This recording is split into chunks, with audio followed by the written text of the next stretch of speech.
નમસ્કાર, હું આપનો એન્કર પૂર્વેશ વ્યાસ. ઘણી વખત આપણા ફ્રેન્ડ્સ, આપણા રિલેટિવને આપણે વોટ્સએપ પર મેસેજ કરતા હોઈએ છીએ. એ મેસેજના રિપ્લાય ઘણા વ્યક્તિ અર્જન્ટલી અથવા ત્વરિત રીતે આપણને આપતા હોય છે. ઘણા લોકો 15-20 મિનિટ પછી આપે છે.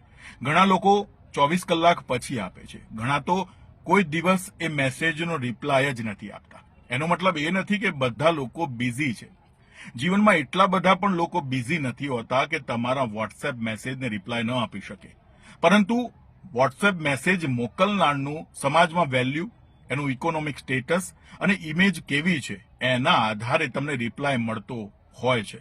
મિત્રો, આ યાદ અને સમજવા જેવી બાબત છે, કારણ કે તમે એવા લોકોને મહત્વ આપો છો, ઇમ્પોર્ટન્સ આપો છો કે ક્યારે તમને રિપ્લાય નથી આપતા.